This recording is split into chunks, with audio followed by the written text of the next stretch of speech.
Muy buenas, continuamos en este estudio de la carta a los hebreos. Pues mirar, lo que vamos a estar haciendo es que vamos a, de igual manera, a leer lo que es la escritura. Del 1 al 10 comenzamos con este primer bloque en el que va a aparecer esta figura un tanto misteriosa, que es la persona de Melquisedec. Sabemos que aparecerá en Génesis 14 por primera vez, luego con Abraham, luego en el Salmo 110, concretamente en el versículo también 4, es un salmo de David, y después ahora aparecerá también en la carta a los hebreos. Así que si leemos, si tienes allí tu Biblia, en Hebreos capítulo 7, versículo 1, nos dice: porque este Melquisedec, rey de Salem, sacerdote del Dios Altísimo, que salió a recibir a Abraham y que volvía de la derrota de los reyes, le bendijo, a quien asimismo dio a Abraham los diezmos de todo, cuyo nombre significa primeramente Rey de Justicia, también Rey de Salem, esto es, Rey de paz, sin padre, sin madre, sin genealogía, que ni tiene principio de días ni fin de vida, sino hecho semejante al Hijo de Dios, permanece sacerdote para siempre. Y luego continuará, nos vamos a detener aquí, pero a partir del versículo 4 dice: considerad pues cuán grande era considerad quién sería este sacerdote del Dios Altísimo llamado Melquisedec, que incluso a Abraham, que ya había sido llamado en Génesis 12, estamos recordar en Génesis 14 es cuando Abraham venía de haber vencido a ciertos reyes y aparece y se encuentra con Melquisedec, y Melquisedec veremos que le ofrece y le dio pues este vino y este pan, y aquí Abraham se nos empieza a decir a partir del versículo 4 que le dio los diezmos y le dio parte del botín como una ofrenda. Así que luego veremos un poquito más todo esto, pero nos vamos a quedar aquí. Ahora, Melquisedec, algunos entienden o interpretan que Melquisedec es una teofanía. Cuando decimos teofanía, ¿a qué nos referimos? Bueno, nos referimos sencillamente a una aparición de Dios, en este caso la segunda persona de la Trinidad, el Hijo de Dios Jesucristo, en el Antiguo Testamento. Un poco por la descripción, es decir, Rey de Justicia, Rey de Salem, Rey de paz, sin padre, sin madre, sin genealogía, que ni tiene principios de días ni fin de vida, sino hecho semejante al Hijo de Dios, permanece para siempre. Ahora, probablemente no sea una teofanía. Muchos autores optan, entre los que yo me identifico y me adhiero mucho más a esta segunda posición, no tanto una teofanía, sino más bien una figura, un tipo, algo que ya apuntaba hacia la vida de Jesús y de la cual podemos tomar muchas analogías y muchas enseñanzas y ver cómo en Cristo se cumplen. La vida de José, por ejemplo, sería una figura, un tipo en el Antiguo Testamento, en el que obviamente José no es el Hijo de Dios, pero sí que hay muchas similitudes, muchas analogías en la vida de José, hijo de Jacob, que podemos ver cómo apuntan hacia el Mesías y cómo en el Mesías también se cumple. Aquí vemos que hay muchas cuestiones. Cuando se nos dice sin padre, sin madre, sin genealogía, es porque en el registro de Génesis 14 no aparece ningún tipo de genealogía, no aparece que viene de un linaje, no aparece que viene de unos padres, de unos hijos, de unos padres o de unos, en este caso, progenitores o ascendentes, sino que se aprovecha justamente eso para marcar un contraste y para marcar una distinción entre lo que es la figura y la persona de Melquisedec con lo que era la figura y la persona de Aarón, una distinción entre lo que era el sacerdocio, en este caso de la orden de Melquisedec. Nos damos cuenta que el énfasis luego ya no estará tanto en la persona de Melquisedec, por eso no apuntamos tanto a que sea una teofanía, sino una figura que apunta hacia algo, sino que el énfasis caerá en un nuevo orden, en un nuevo sacerdocio, en contraposición del sacerdocio de Aarón, que eso sí, y lo veremos muchísimo mejor más adelante, estaba supeditado a un linaje, tenían que ser de cierta tribu, en este caso de la tribu de Leví. No todos los de la tribu de Leví eran sacerdotes, sí que es cierto que todos los de la tribu de Leví eran levitas, pero no todos los levitas eran sacerdotes, solamente dentro de esa tribu de Leví había una familia, en este caso la la familia de Aarón, y los descendientes de Aarón, repito, dentro de esta tribu de Leví, eran los que ejercían el sacerdocio o en el tabernáculo, primeramente, o después en el templo. Entonces, también se nos dice que fue hecho semejante al Hijo de Dios. Si Melquisedec hubiera sido el Hijo de Dios, una teofanía, una aparición de la divinidad, en este caso física, corporal, en el Antiguo Testamento, pues no tendría sentido que se nos diga que fue hecho semejante al Hijo de Dios, porque debería haber dicho el Hijo de Dios, no como, o no apuntando, o no referenciando, o no señalando al Hijo de Dios. Y ya se nos explicó anteriormente en una de las clases con Félix que cuando aparece esta expresión fue hecho, no se refiere tanto a constituirse en cuanto a su esencia, su naturaleza, sino más bien fue hecho en cuanto a su rol, en cuanto a su papel, en cuanto a la función que él debía desempeñar. Así que vemos otro detalle muy curioso. Estamos hablando en los tiempos de Abraham. Recordar, Moisés todavía no había nacido, deberían pasar 300, 400 años después de Abraham para que Moisés aparezca, juntamente con Moisés la ley también se dé, para que en los tiempos de Moisés, entonces recordar, surja también ese sacerdocio y toda esta orden levítica. Así que todo esto es anterior como hemos dicho, lo podríamos fechar en la vida de Abraham para el año 1750 a.C. Así que, y en aquel entonces obviamente Dios todavía no se había revelado como Jehová, Dios no se había revelado como Yahvé. Eso será con Moisés en Éxodo capítulo 3, cuando Moisés le pregunta: y cuando el pueblo me diga quién me envía, ¿cuál le diré que es tu nombre? Y ahí aparece ese tetragramatón YHWH, yo soy, el que existe, el que no tiene principio, el que no tiene final, el que es eternamente, ¿no?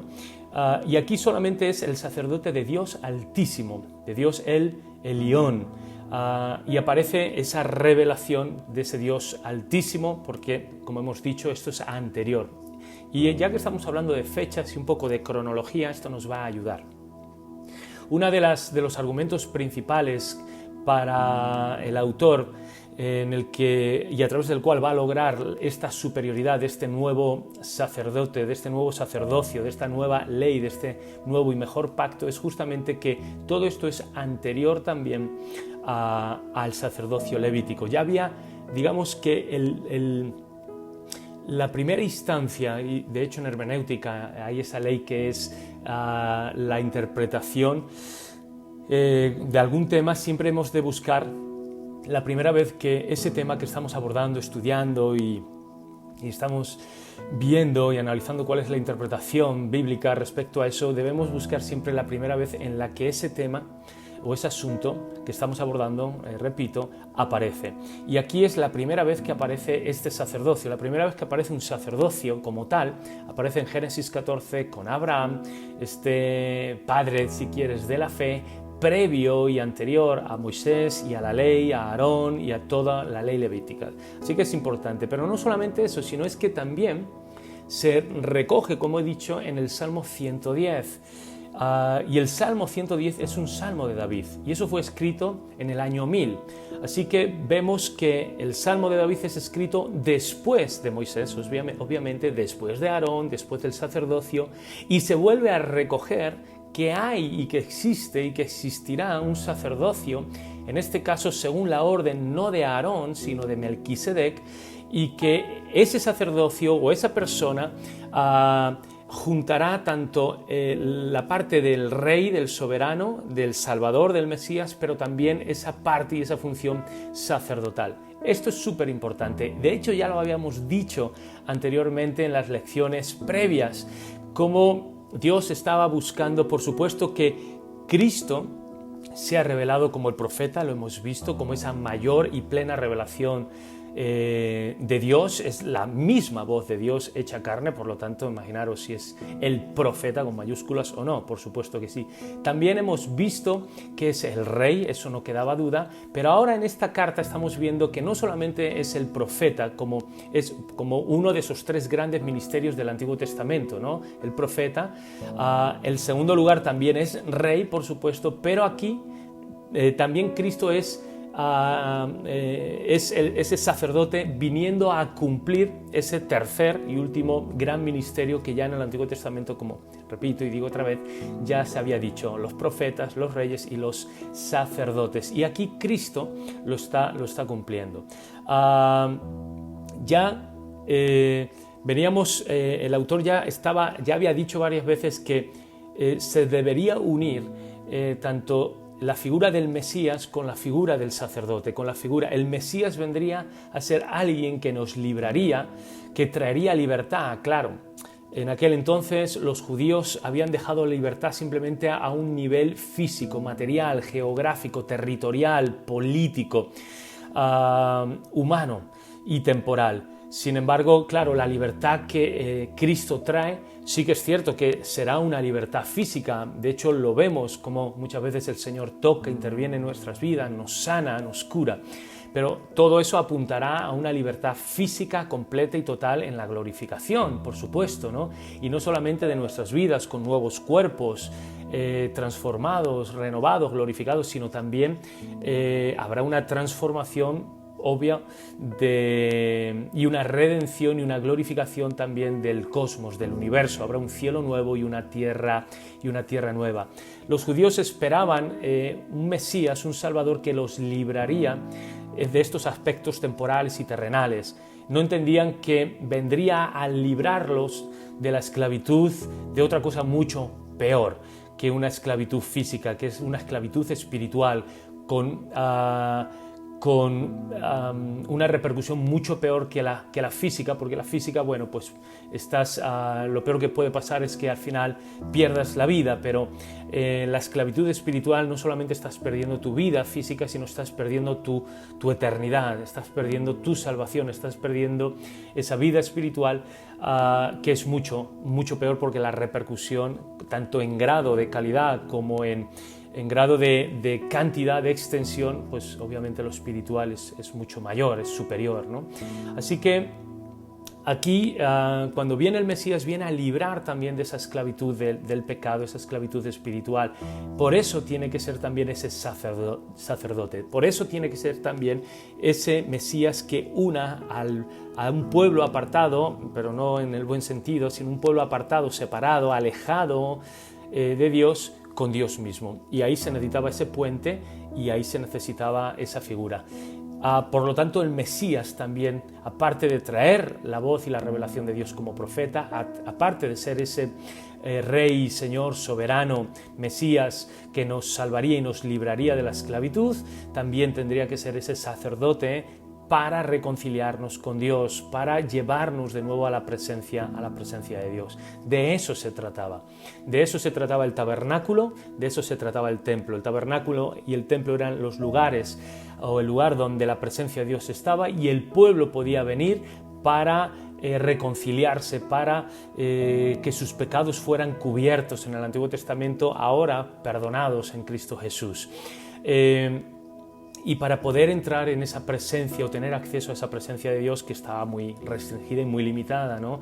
Recordemos el lugar, los atrios con el altar de bronce, la fuente de bronce, luego ya el lugar santo, lugar santo, con el candelabro o el candelero de los 7 brazos por un lado, la menorá, por otro lado la mesa de los panes de la proposición, y luego ese incensario o ese altar del incienso, ese incensario de oro que podría entrar en última instancia ese lugar santísimo que estaba protegido por ese velo que separaba la presencia y la gloria de Dios, esa Shekinah, del resto, y que solamente podría entrar una vez al año el sumo sacerdote. De eso se trataba el tabernáculo, de eso se trataba el templo, de que el pueblo pudiera entrar en la presencia de Dios, ser reconciliados. Por eso este Mesías tendría que ser también este sumo sacerdote. Si seguimos leyendo, vemos cómo todo esto obviamente va apuntando hacia Jesús, esta figura de Melquisedec, ¿no? Hemos dicho rey de justicia, rey de Salem, rey de paz. Todo esto está apuntando obviamente a la persona y también a la naturaleza, a los títulos, a la función, al rol que Cristo Jesús tiene y desempeña. Lo hemos explicado, sin padre, sin madre, sin genealogía, no necesariamente porque no tuviera, sino porque en el registro bíblico de Génesis 14 no aparece ninguna genealogía. ¿Por qué no aparece? Bueno, primero porque no aparece y segundo, ¿por qué lo recoge, mejor dicho, aquí?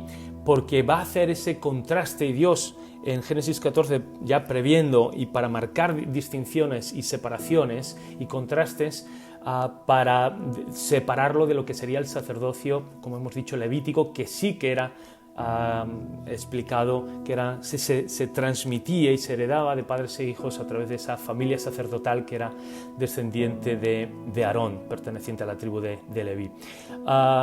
Y dice, sino hecho semejante al Hijo de Dios y que permanece sacerdote para siempre. Y aquí estamos viendo obviamente que ya no está sujeto a un linaje, a una genealogía, y que no está sujeto ni a una temporalidad o una humanidad, ni, como he dicho, una temporalidad en cuanto a que ya va apuntando que este sacerdocio, esta orden es diferente, es para siempre, es eterna, y todo esto lo vamos a explicar. El autor, y sigo leyendo en Hebreos capítulo 7, versículo 4, sigue dando razones y argumentos de por qué este Melquisedec es superior. Recordar, es previo a la ley, o sea que ya Dios lo tenía en mente, que el sacerdocio y la salvación final no iba a ser a través de Aarón ni a través de este sacerdocio levítico.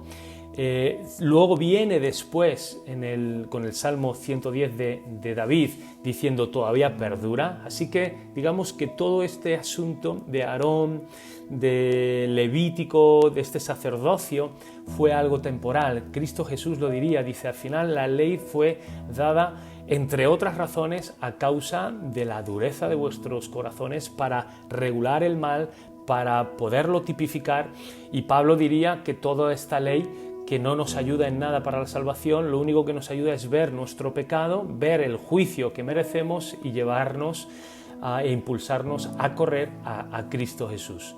Entonces, él sigue dando algunas razones de por qué este sacerdocio es superior. Lo hemos visto que es superior en cuanto a tiempo, en cuanto a ese plan original o esa intención original de Dios. Y fijaros, dice versículo 4, considerad pues cuán grande es este, que aun Abraham el patriarca le dio diezmos del botín. Es decir, Abraham consideró que este sacerdote era superior al propio Abraham. Se nos dice que Melquisedec bendijo a Abraham, y luego lo leeremos, el menor siempre, el más pequeño, es bendecido por aquel que es mayor, por aquel que es más grande.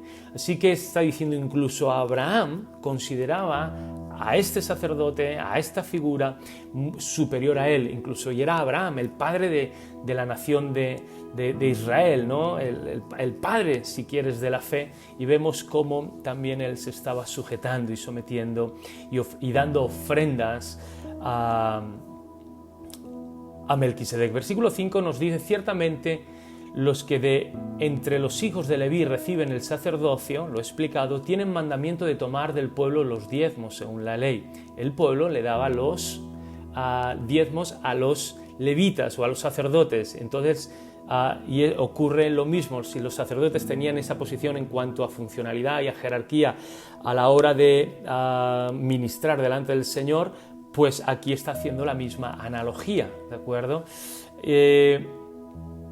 Dice de tomar del pueblo los diezmos según la ley, es decir, de sus hermanos, aunque estos también hayan salido de los lomos de Abraham.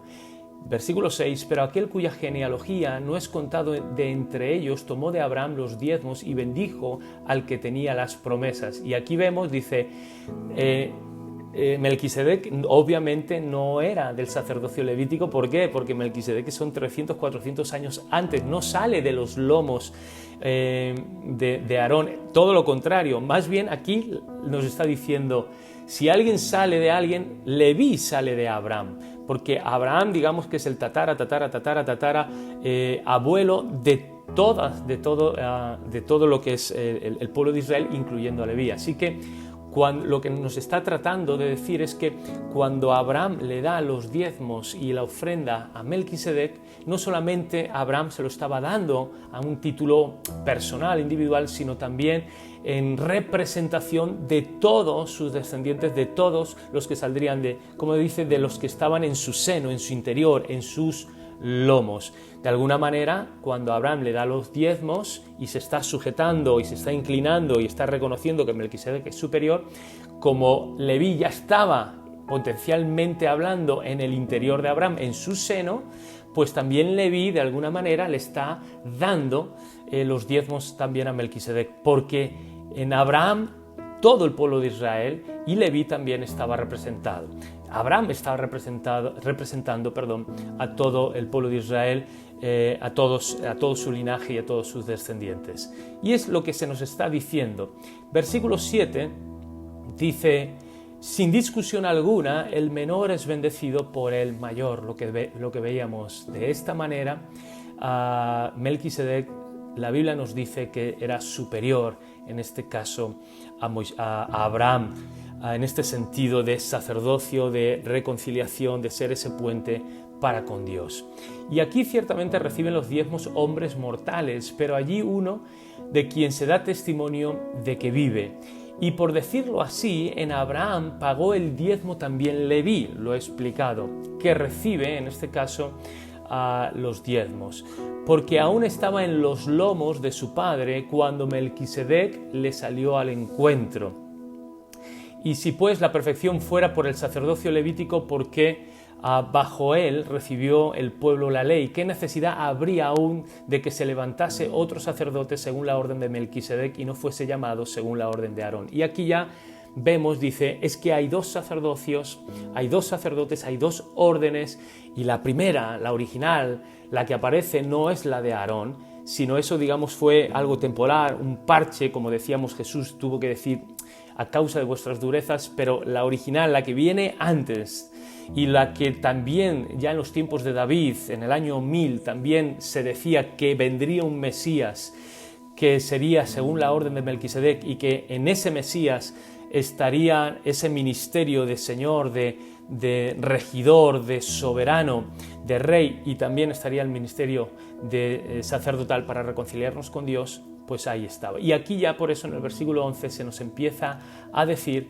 que no solamente cambia el sacerdote, sino que inevitablemente también debe cambiar el sacerdocio. Y aquí vemos cómo al cambiar, al cambiar el sacerdote, cambia también el sacerdocio.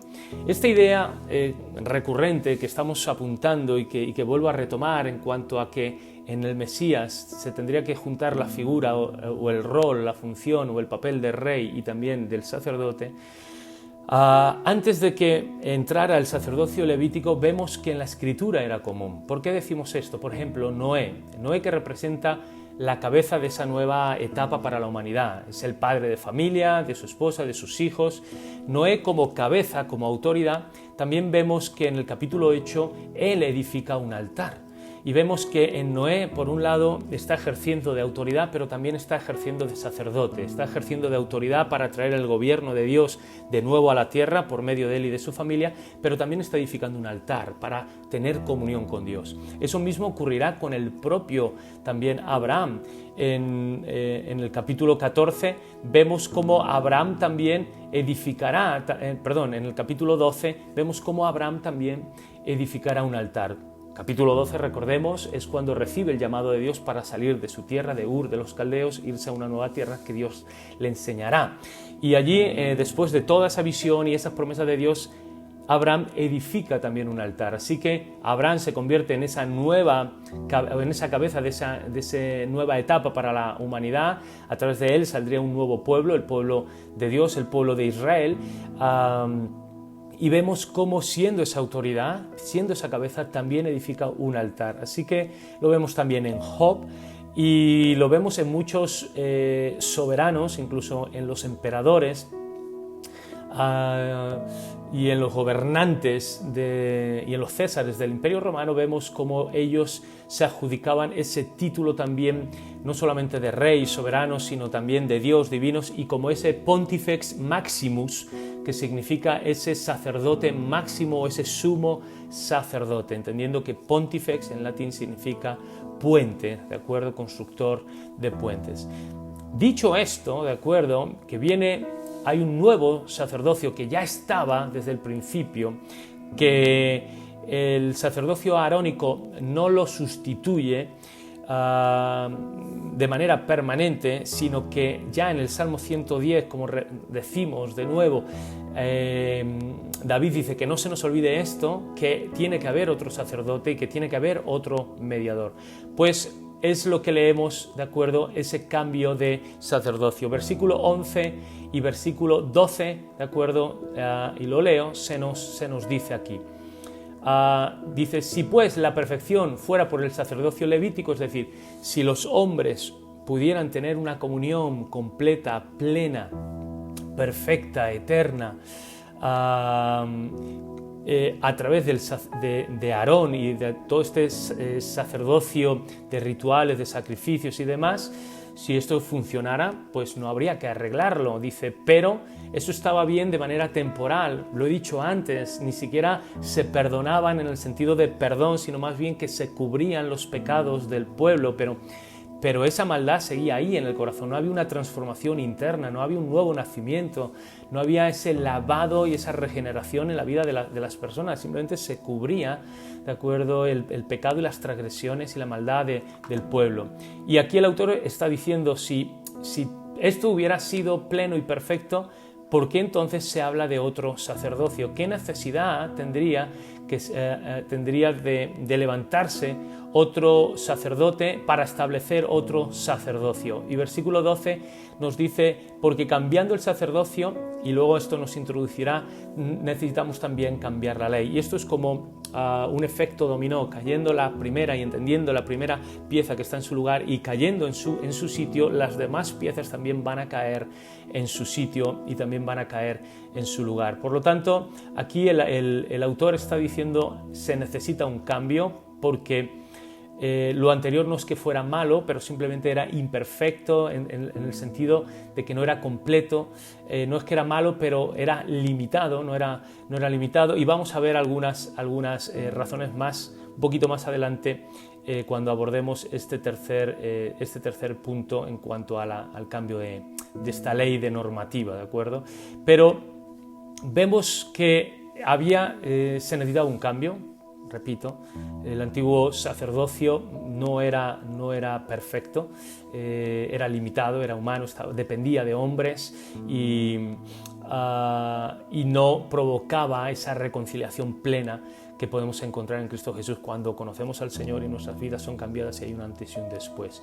También se nos dice en el versículo 13 y 14 que al haber una nueva orden, la de Melquisedec, y a través de esa orden se vendría ese sacerdote con mayúsculas, ese nuevo mediador que sería Cristo Jesús entre Dios y los hombres, ya entonces no está limitado de acuerdo a que el sacerdote tuviera que venir de la familia de Aarón.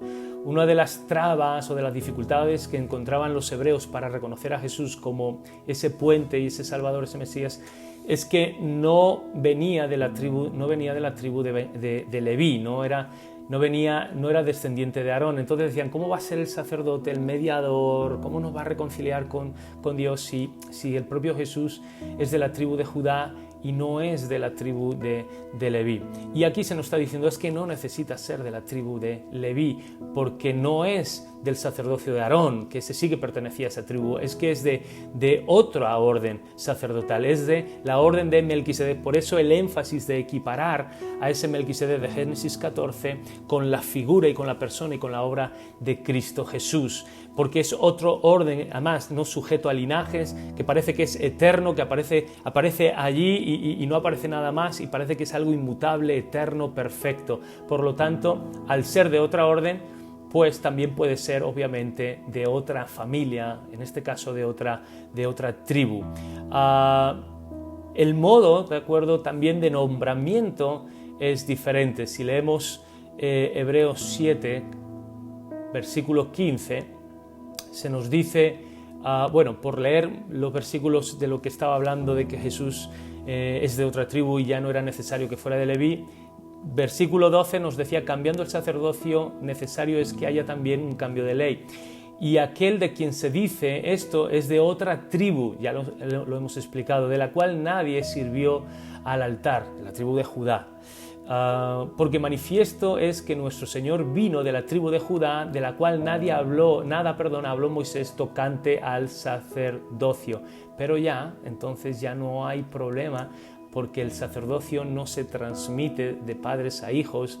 Aquí está apuntando a un único sacerdote que ya apareció en el Antiguo Testamento una única vez y que apuntaba a esa exclusividad y a ese que es solamente único, ¿de acuerdo? Me viene la palabra en inglés, pero no en español. No puede haber otro, ¿de acuerdo? En ese sentido es único y por eso apuntaba a este sacerdocio de Jesús, a la persona y a la obra de Jesús. Así que, versículo 15, y esto es aún más manifiesto si a semejanza de Melquisedec se levanta un sacerdote distinto. Versículo 16, no constituido conforme a la ley del mandamiento, porque es previo a toda la ley de Moisés y a toda la ley de Aarón y a toda la ley levítica acerca de la descendencia, sino según el poder de una vida indestructible, ¿de acuerdo? Pues se da testimonio de él, versículo 17, tú eres sacerdote para siempre según la orden de Melquisedec. Lo que acabo de leer en el versículo 17 está haciendo la referencia al Salmo 110, ¿de acuerdo? Versículo 4, ese Salmo de David diciendo todavía no perdamos la intención original de Dios, que todo esto apunta a que debe haber otro sacerdocio, que debe haber otro mediador, en este caso, de igual manera que ya solamente aparece Melquisedec en el Antiguo Testamento y apuntaba a esa aparición y esa revelación, esa manifestación únicas, sin parangón, sin igual, sin comparación, en este caso de Jesús, ¿vale? Como ese sumo sacerdote.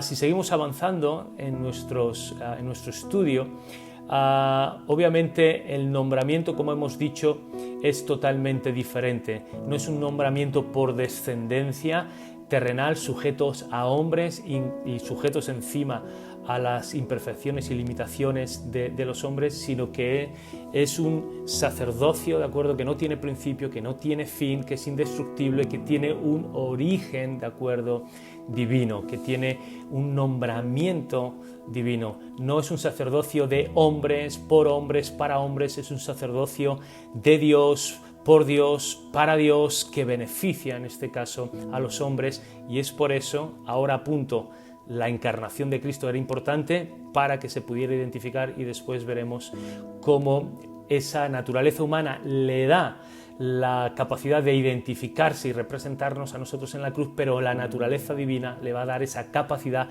para ser un sacerdote mejor y superior al resto, porque ya no es simplemente un hombre, es Dios. Por lo tanto, las obras humanas son limitadas, son humanas, temporales, terrenales, limitadas.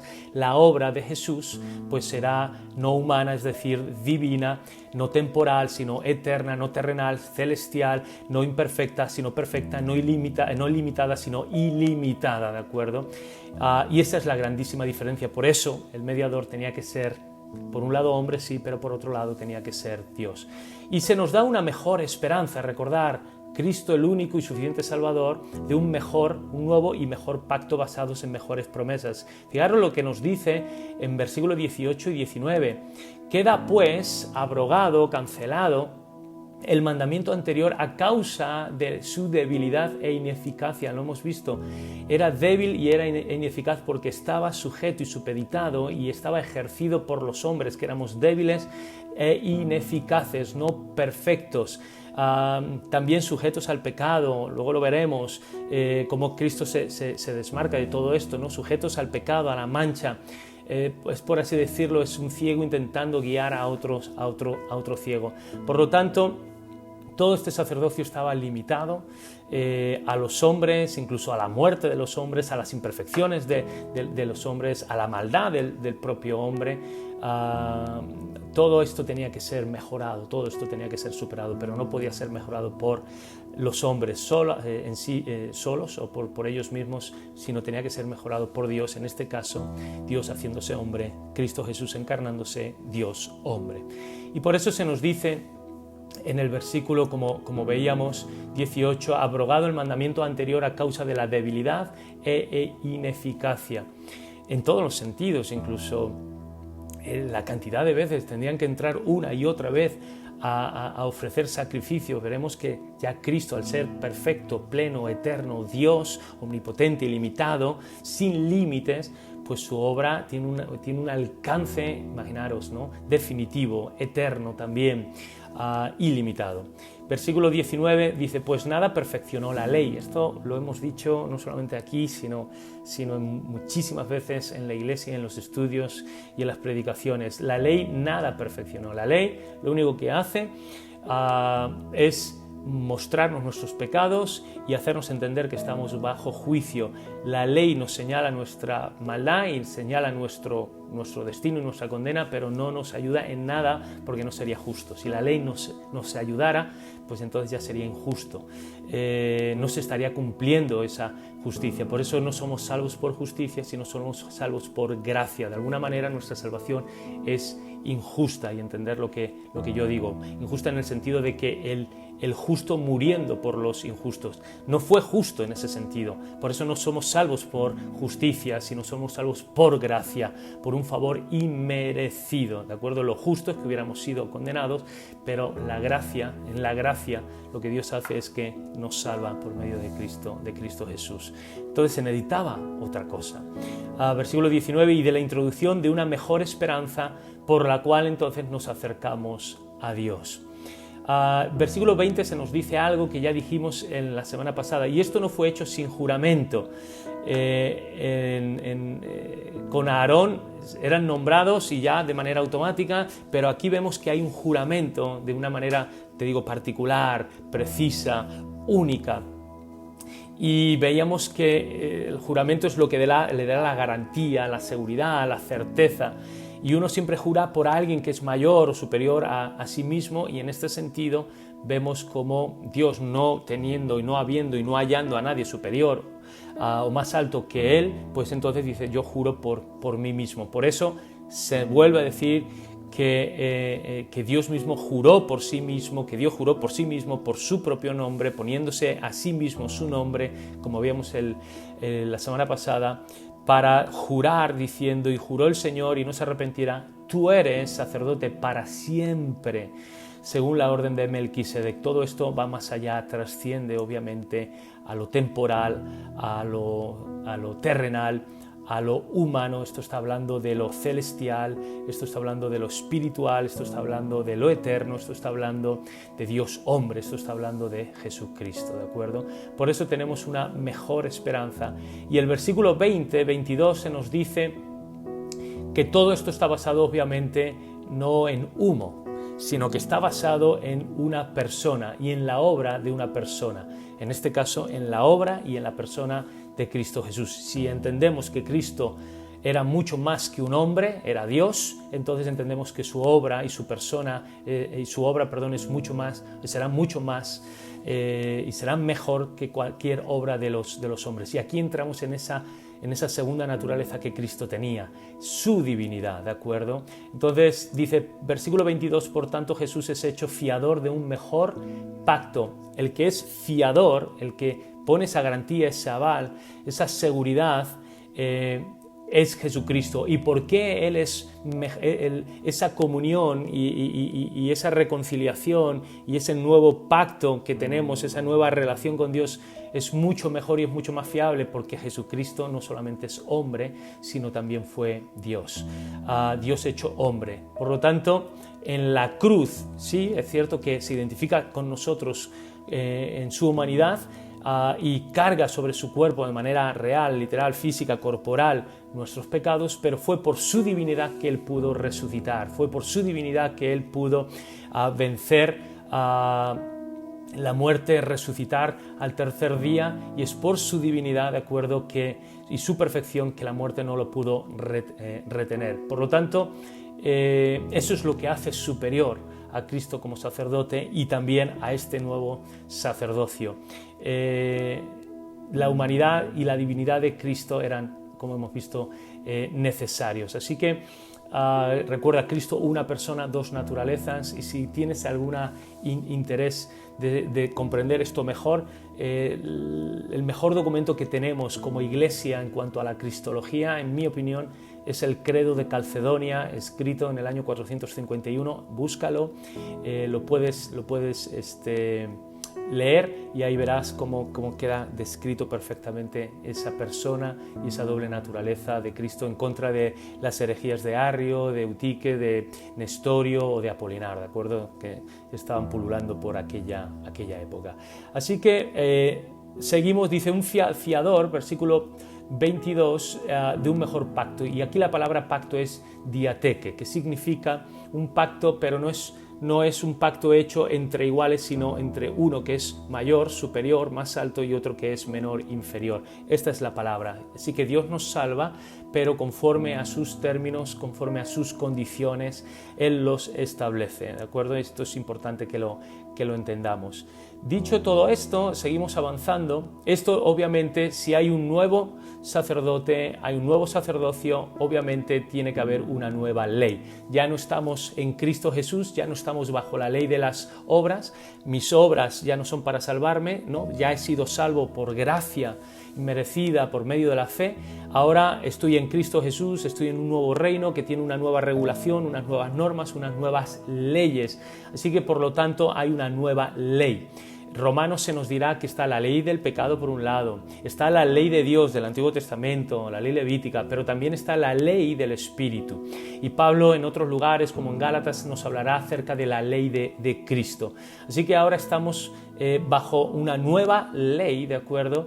Y es ese nuevo pacto de gracia, bajo esa nueva ley de la gracia, mediante la fe. Así que ya no tengo que obrar para ser salvos, todo lo contrario.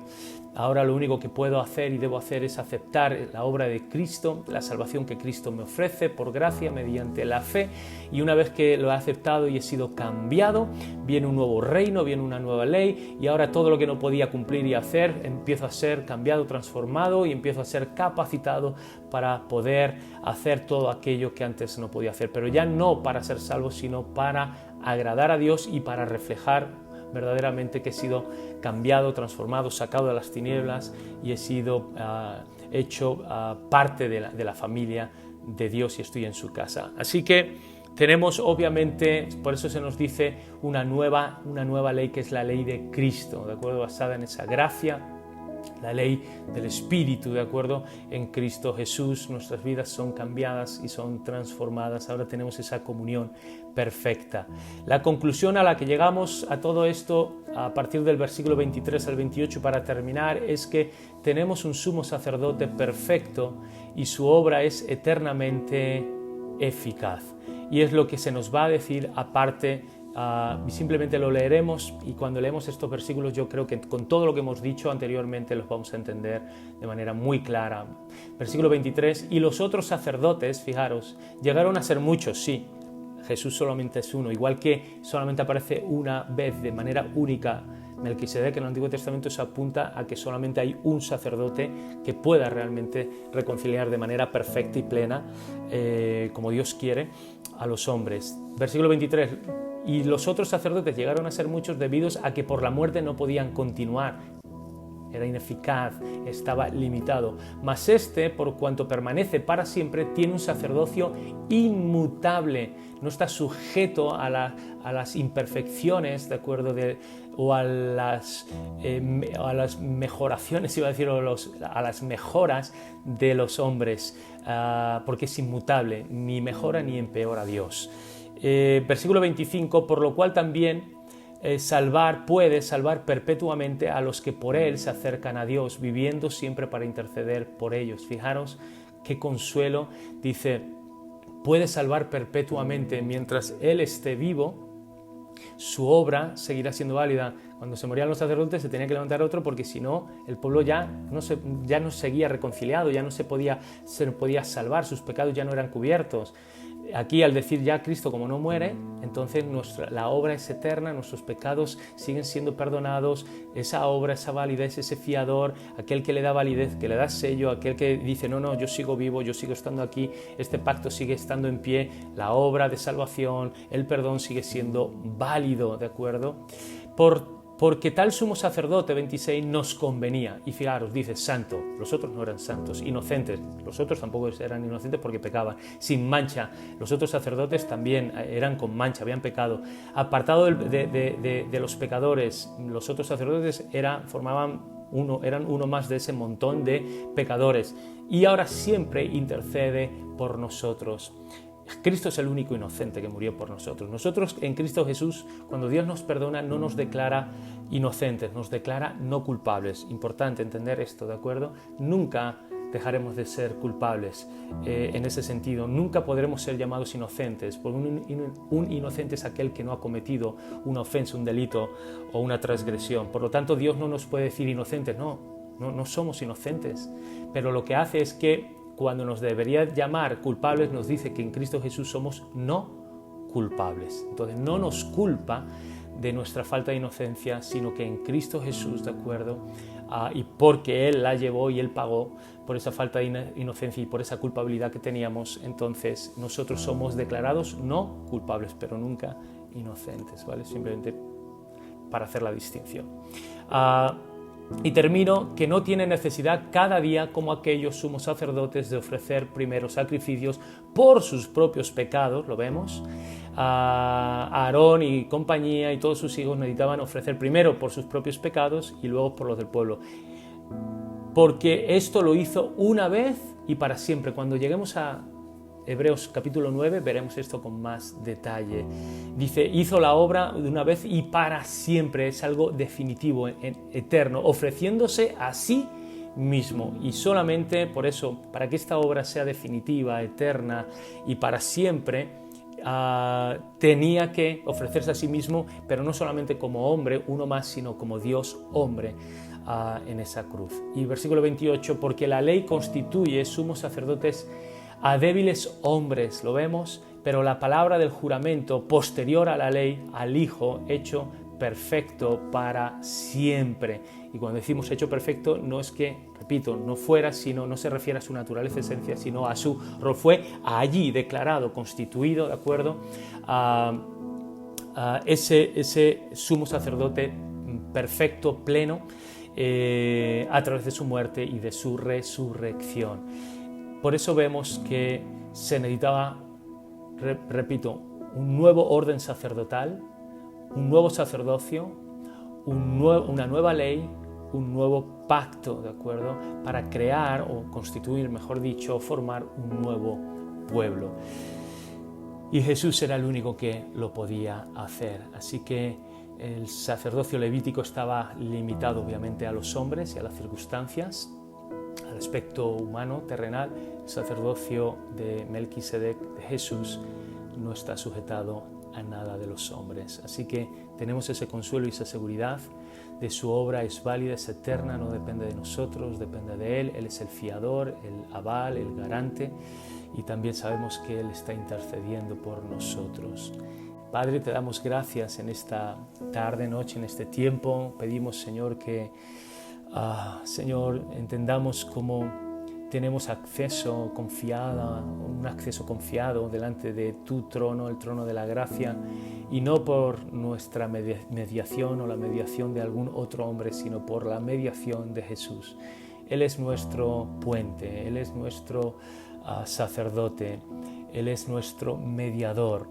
Y te damos gracias, Señor, porque vemos, Señor, que ahí tenemos nuestra garantía, la paz que podemos tener de saber que nuestra vida ha sido salvada y que estamos seguros en ti, Señor, y que dependemos de ti y que tú nos sostienes con tu diestra, la diestra de poder, Señor, y que tú estás intercediendo por y a favor nuestro.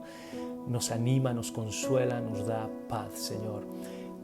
Tú eres ese puente y no es un puente, Señor, que se viene abajo, Señor, es un puente que permanece para siempre, Señor, porque tú, Señor, no eres y no fuiste solamente un hombre, fuiste mucho más que un hombre, fuiste Dios mismo encarnado, construyendo ese puente de salvación a favor de los hombres para que todo aquel que en ti crea no se pierda, mas tenga vida eterna, en el nombre de Jesús. Amén, amén y amén. Terminamos con esto y os emplazamos como siempre a la siguiente semana para que continuamos aprendiendo mucho más acerca de esta carta a los hebreos. Que el Señor os bendiga, deja tu comentario y tu saludo por allí también.